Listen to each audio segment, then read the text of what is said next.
You alright? How you doing? Bit of a request that I've had off Tom, and I would never ever have dreamt or thought of doing what I'm gonna do. But Tom wants to have a look at my cabinets and what I've got in them, and when he's asked, I haven't got a problem with that at all. And I just thought, you know what? While I'm at it, I might as well show you where I build, sort of thing, and what I'm all about. So I'm in my garage, which is probably 26 foot long, but I don't know, maybe 20 foot wide, 16 foot wide, something like that. And at far end, it's full of garage, which is tools and bikes and lawnmowers and trampoline that I've put away for winter, Christmas stuff, you know, stuff that you just tub up for next year and one thing or another. Got a fridge in here and a heater and a couch and step ladders and just your normal general garage stuff. All right. So we'll clear that up first. And what you're seeing now is you're seeing black. All right. Which might be a bit spooky. So actually thinking about it, I might put some pictures on. Anyway, so where do I build? Time to pick my phone up. Here we go.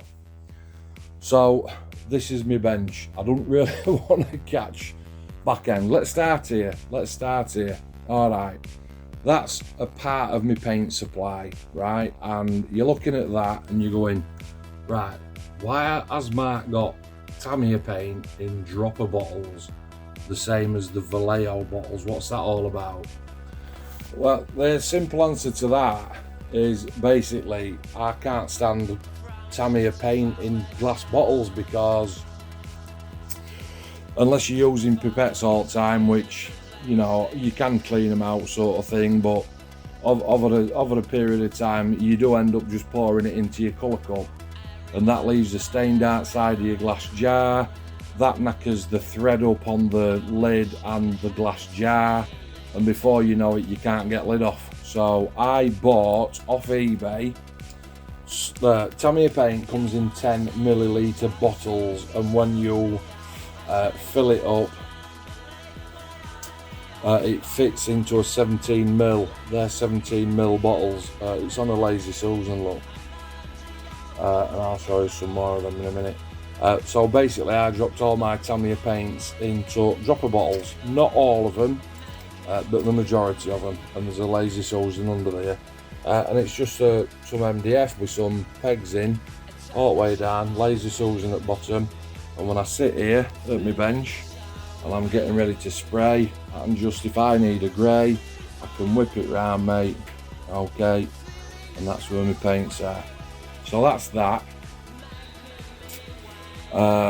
Then I've got one of them little stands from out at Aldi. I think it was about £8, and you can see all the yellow stickers on it. So I've got, you know, filters, lead wire, airbrush bits, Tamiya tape, bendy tape, magnets, blue tack, sanding sticks down at bottom.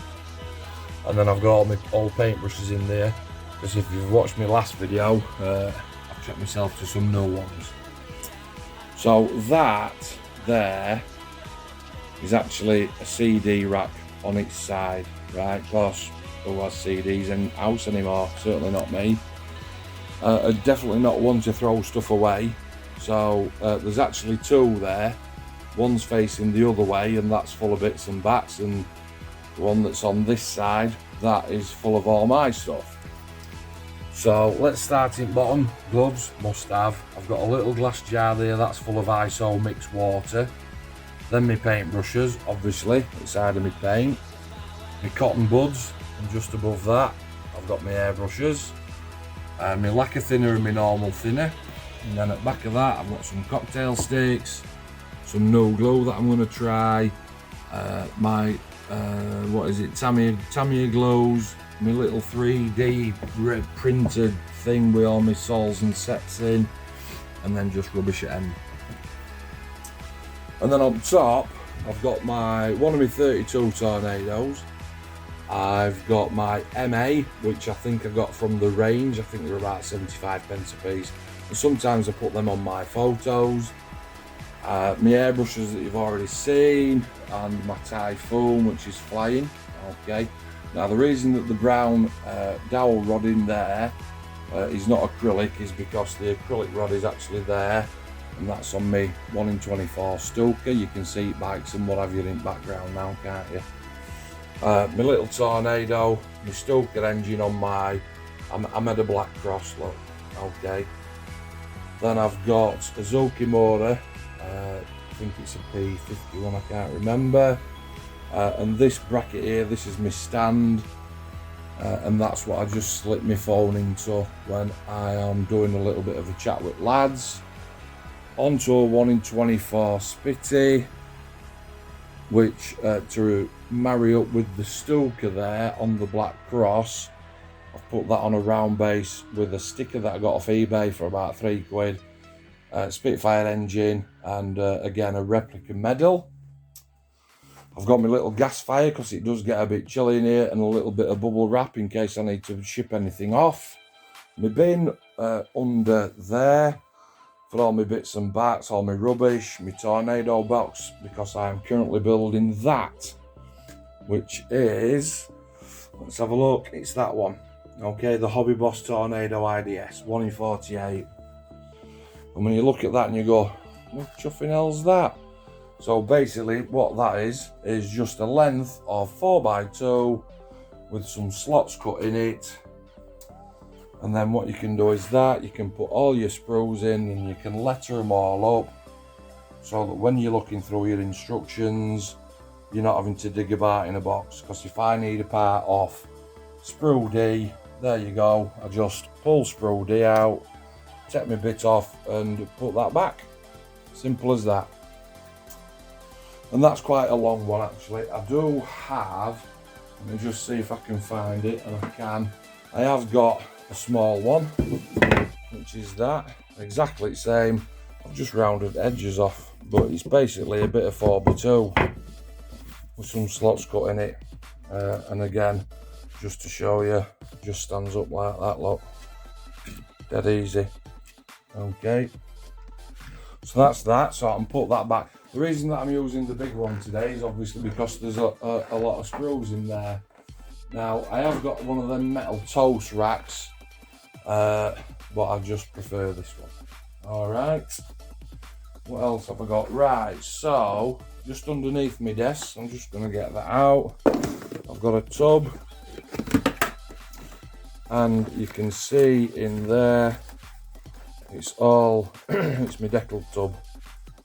So if I need any old decals, that one I got from Greenwood stuff, I think, and same as that one. And then obviously I've got all my cuttings and trimmings down at the bottom that if I ever need to do any bits and bats. So any unused decals I chuck in there. I'm just going to put it on top of the fire, and I usually pop that underneath my bench. Okay. So, coming round, we might as well stay. So you can see that, right? So that's my basic day-to-day tools.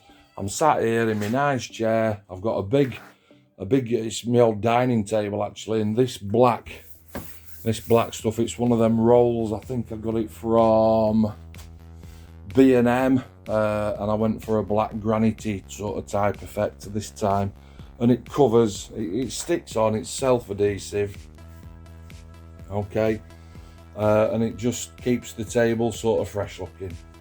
So then we're on to my other paint stand now. My dad made me this one, guys. So you can basically see it's got some bottles of Tamiya paint at the bottom. Hang on a minute, you said you decant them. I do, I just need to get some more bottles actually because I've run out. And I've got my new MRP range there. Some more Tamiya paints. Some weathering powders on that shelf, bottle of Copydex just in case I want to do any liquid masking, Vallejo mud, Vallejo, I think, what's that, is that jet exhaust? Yeah, bit of Vallejo jet exhaust, some more pigments which I will use on the tank, Flores washers, couple of Citadels, couple of blue rolls stashed outside, got that from Telford yesterday. Off Freddy Foot, cheers mucker. some one-shot primer, bit of Vallejo.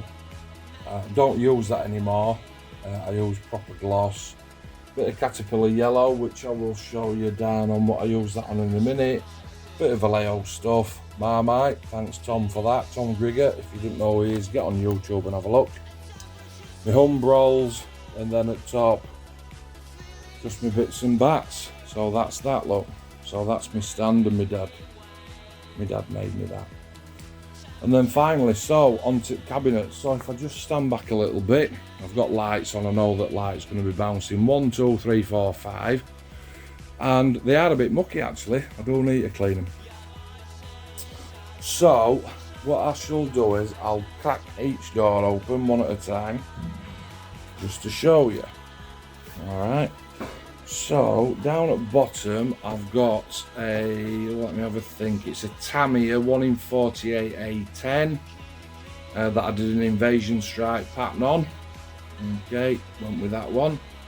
And then next one up, that's the Italieri Black Snakes A10, which is actually a better kit than that one, because you do get more options for the ordnance, the payload, the flaps, slats and everything else, but it is a little bit dearer than that one.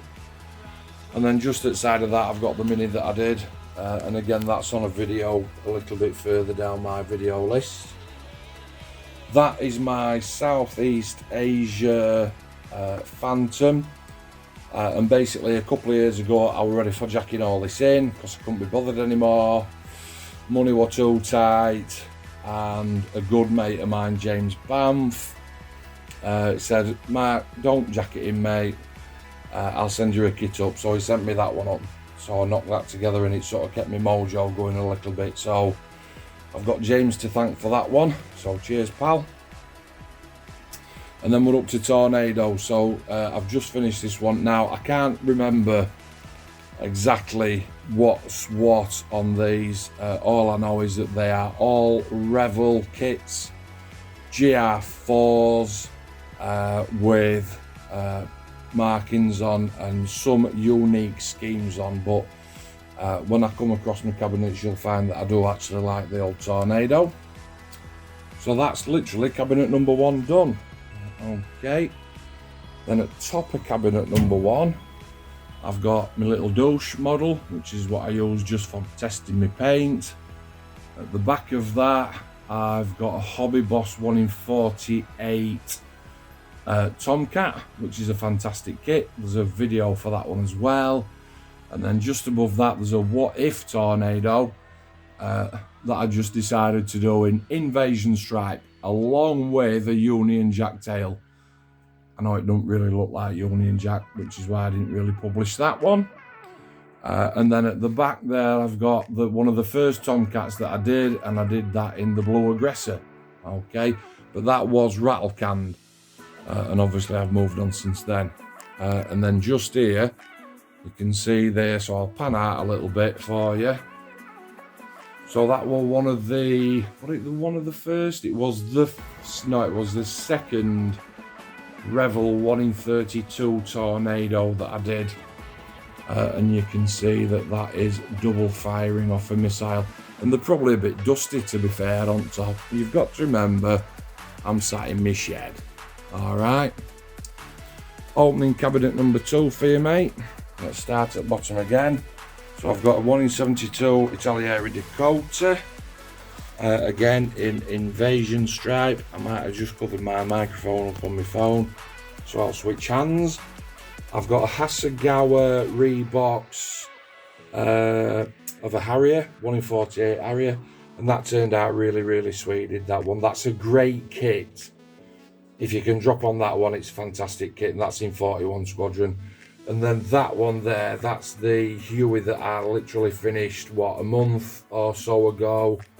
The absolute worst kit that I've ever built in my life. Coming up to a Revel Asta 3.1, which is a really, really good kit. But there's issues with decals, okay?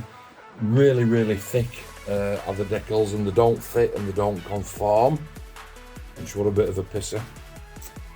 Up again to yet another tornado. That's, I think it's a 9 squadron.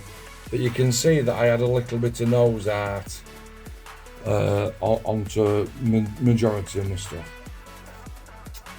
Buckets out on that one, and buckets out on that one.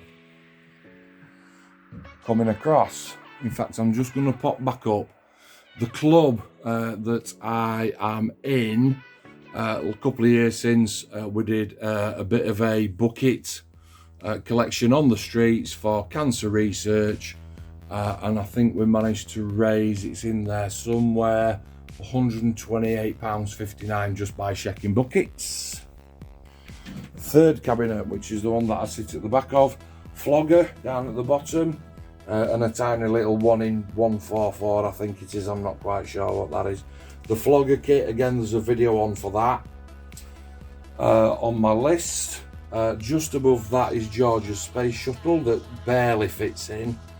Now, every time George comes into the garage, shall I just start calling it my shed? Every time George comes into the shed and he brings one of his mates in because he's playing football outside, he brings them in and he shows them what I do, and 9 times out of 10 I'm not in here. But funnily enough, when the kids come out, they're only 10, and I say, have you seen? And they go, yeah, mister, they're brilliant. I said, what were your favourite? As daft as it sounds, it's always that one. Coming up again, we've got one of the Revel GRs again. That's in 41 Squadron. And I've actually got that kit to build again because I'm doing it as a commission for Mr. Bridge down at Club. And then on my top shelf, I've got, what's that? I think that's an IDS actually. Can't remember. Again, buckets out. Air brakes up on that one. I don't normally do air brakes up. If you look at that one, they're closed. That one, they're closed. That one, they're half open. That one, they're half open. I don't particularly like them in that full up position. So that's my next cabinet. So flogger, space shuttle, 41, and the IDS. And then on top of that, I've got that one. So the pittot's missing off that one. It's obviously broken off at some point. That's the Revel kit as well, and quite a nice kit. It's all right actually. It's not too bad. And I painted that with XF78 mixed with a tiny bit of white and 2 drops of red. And again, that's that one. And then just underneath that, I've got the little 1 in 72 that I've just finished. Okay, so that's that one. That side of that. Still on top, I've got a 1 in 48 Revel Jag. And again, it was, let me have a think. It's 41 bird. I'm just trying to remember if I airbrushed it or rattle canned it. It's been that long, I can't remember. Coming across, cabinet number 4. So, down at bottom, I've got a Red Tail A10, which was an Esky kit, ESCI, Esky kit. And to be fair, it was a really old kit. It was just like a bit of a what if, and I thought, you know what, I really can't be arsed. But I wanted something to build, and I've been doing some reading about the Red Tails from World War II, so I painted that in Red Tail scheme. And then just above that, you can see the Meng D9R Caterpillar truck, which I did for my dad, and that is sat there. Now, I need to be careful here because I don't want to lose my balance, so I'm going to move my chair out so I can plonk my ass on my table. So that one, that is a, let me have a think, it's a Tamiya 1 in 48 A10, and that was one of the first kits that I airbrushed as well, and I've got that actually on a plinth look, you can see. That's a nice kit actually. And then I've got another Tornado in a anniversary scheme, airbrushed again. Nice, it's a nice kit. That Revel, the Revel GR4s and the the IDSs, they are nice kits. Now you might be looking at these and saying, hang on a minute, seeing a couple of blacks here. There's one there, there's one there, there's one there. That's 3. There's one there, that's 4. You know, have we won a couple of awards? We have. We have. Actually, only a couple. Alright. And then on top, I've got the Tamiya F16 1 in 32, which is an absolutely dream kit. It's absolutely fantastic. And at the side of that, I've got the Tamiya 32F4, again, an absolute dream kit. Okay, so I'll just sort of pan you there. And then just at the top there, actually, you can see I've got the Italieri 1 in 48 Chinny. And then right up at top, that's supposed to be in flight. I've got an Osprey, but I basically run out of rod and bases to put it on. And then into my last one then, I've got a little bit of a light bulb at back.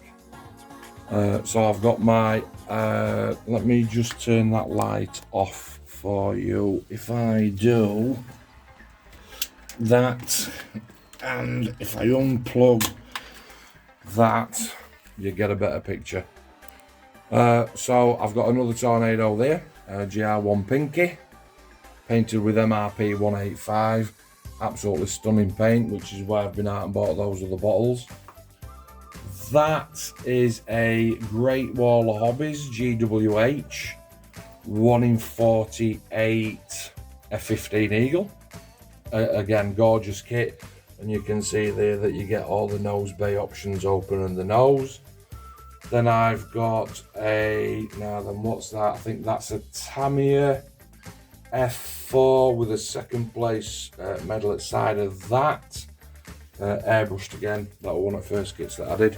And then right down at bottom, I've got my little digger and I've got a Lynx Helicopter, which are, well, they're old kits basically. They're really, really old. Right up at the top of my speaker there, I've got an Airfix Lightning, and then just a little bit of something that I'm all playing with at the top. Up at top here, I've got an Italieri 1 in 72 Hercules, and that is just about it. So yeah, so that's my shed. That's where I build. Got my nice little pieces on top across there. Like I said, I've got my bit here ready, my sprue holder ready to build this Tornado. I've got my paint stand there, and the rest of them are over there. Some nice pieces across the top. And basically what I do is, I know it might sound really daft, but you know, when I've built a kit and I've got nowhere to store it or display it, I will look in my cabinet, and for example, the worst helicopter, worst kit in the world there, what I'll do is I'll give that to George to play with. I'll put it in his bedroom, knowing full well that within space of 2 hours, blades will be off and it'll be bent and twisted, but I won't care, because I'll have something new to put in. And again with the Tornado, so Tornadoes, I've got 1 in there, 2, 3, 4, 5, 6, 7. I've got 8. I've got 8 there. So it's going to end up being overrun with Tornadoes, this, but it's my favourite kit. As you've watched, if you've watched my other video from Telford, I've just picked up the Italieri 1 in 32 to do, and I've also picked up a Lancaster to do. Okay, so that's basically it. That's my shed, them's my cabinets. If you've got any questions, fire away. All right, lads, and I'll leave you with it. Cheers.